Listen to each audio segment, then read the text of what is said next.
there is something I'd like to say right off. It's that this isn't just about me. This is about the police. It's about the community, because this reflects the community.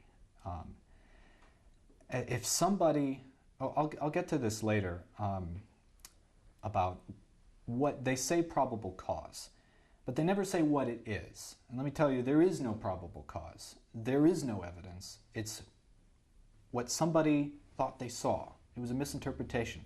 And what was seen was that I was standing next to the kid. And if standing next to a kid is probable cause for getting arrested and indicted with kidnapping, then I feel sorry for this community. You're angry. There is a lot of anger out of this, but I try to temper that anger. It's hard to be angry all the time. I mean, I've been through this for over a month now, a month and a half almost, and I can't be angry all that time. I had a lot of time to think about this, and it does make me angry. There's a lot of righteous indignation about this, because I did nothing wrong.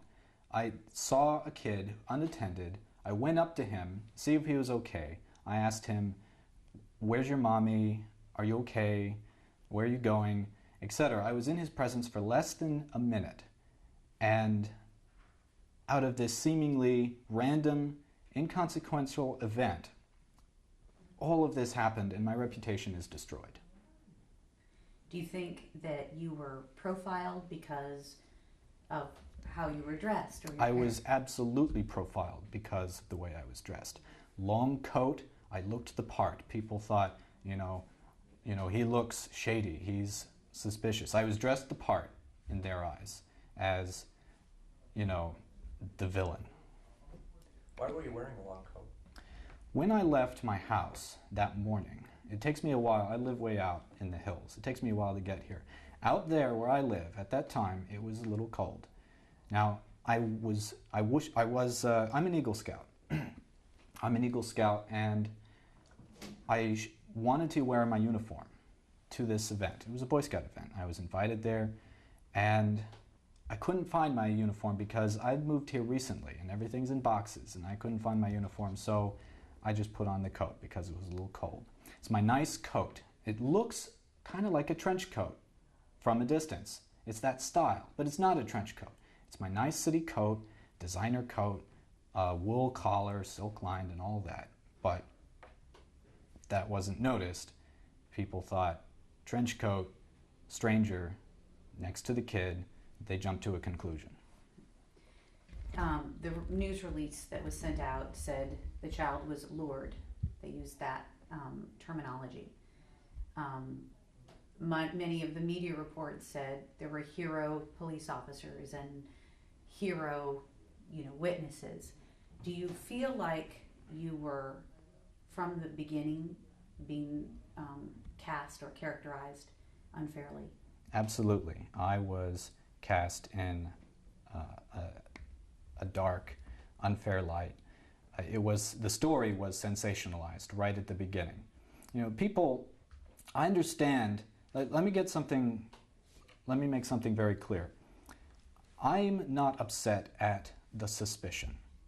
I think that the suspicion was appropriate because when I was pulled over and asked about the child, I realized in hindsight how it must have looked. And I thought if I just explained to the police officers what happened, they'd realize how easily this could be misinterpreted. But, I lost my train of thought. You were saying that you understand the suspicion, but there's something else. Right, thank you. The suspicion was okay, but it was not okay as to how it was dealt with. By the police or the media or both? It's hard to cast blame in this, but my initial feeling is that everybody was kind of responsible for this event. Do you feel you need to take some corrective action? I feel like there's something to be learned from this, and it would be nice if I could at least get some sort of acknowledgement, and it would definitely be nice if I could get some sort of compensation, because my family was damaged financially as well as emotionally from this. It's one thing to accuse somebody of something, and it's quite another to charge them with a crime. The police, I think, behaved inappropriately in this because they knew everything right from the beginning. They did an investigation. My story was corroborated from their investigation right at the start. And if you watch my interview, my interrogation, when I was arrested by the police, you can tell that something isn't right with the way the police are conducting this investigation. My story was corroborated. I was cooperative and reasonable, and